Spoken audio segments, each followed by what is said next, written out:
Ano 52 anyos nga ginang sa lungsod sa Cordova ang nalutsan og siyam ka mga warrant of arrest sa kasong may kalimigitan sa cyber pornography.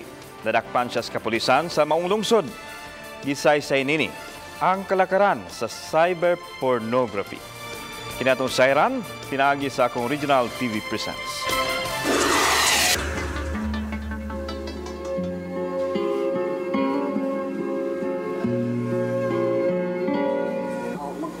Sir, nain po sa mga bata, maghubo na sila, sir. Hubo na. Kaya di man matag ang trainer o hindi mo makakita sa mga bata. Maghubo. Asa sila pahubo na tubangan sa? Tubangan sa kamera. Internet. Ang mga foreigner o sa may ilahang sagad nga pangayoon, kinahang bata, pili edad? 15 to 18. 15 to 18. Pero napay mas bata pa. O napay, depende man na sir kung umiyon ng nga 15 ang igipang ng pangitaon, 15 rin na. So kung sa may himuon sa duha ka bata? Ay paubuon sa katong nagkuha nila. Nagdagdagan mga kanang maidara na sir. Ngano daw? Bakit man po mga idara na. Okay. Ambot lang. Ano? Kaya daw ko kanang madiskarte sir. Kanang only tagay ko kwarta kay maunli kanang mga magani uban sir. Akong nanay matay. Nakapangayo ka kwarta sa foreigner? O nakapakay ka katong part sa akong tutoy. Yeah. Kay putos akong amiga ba nga katong kanuan na niya.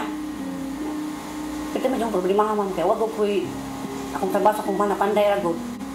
Ako kung trabaho pisik-pisik pigarbay kita. Gamay ra. Ngotong ipakita jud akong kunutoy. Sinakuha naman. Ngotong sige, tabang ko. Ganang takag kwarta para bayad sa opera. Sa kanang doktor. Sila? Padagang ko itong dosis, sir.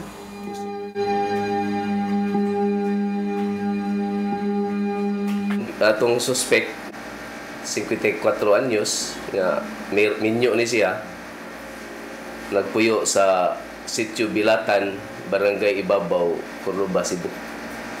So ang ihang warrant 19 counts. 19 counts niya ang warrant from rape through sexual assault in relation to 716 niya Section 9 of Republic Act 716 Special Protection of Child Against Abuse, Exploitation and Discrimination Act. Ang ikatulo, Section 4 in relation to Section 6 of 9208. Ambot nahibaw ko sir nganong na 19 akong kaso sir. Pila naman ka? Kata naman tayo akong tutoy. May akong nakuha na. O ako lang ilang kong sugoon, igo ako tikubar sa ng kwarta. Ilang kong tagaan. Gamit silang mga bata para makakwarta sila, ilan na silang picturean, hubuan nila. So, para makakwarta sila sa langyaw nga buwan. Nagmahay mga ko sir, nganong nanay ko eh. Lamin na dyan tayo hikog lagi. Kung ikabalik pa lang panahon, hindi na ko sir eh.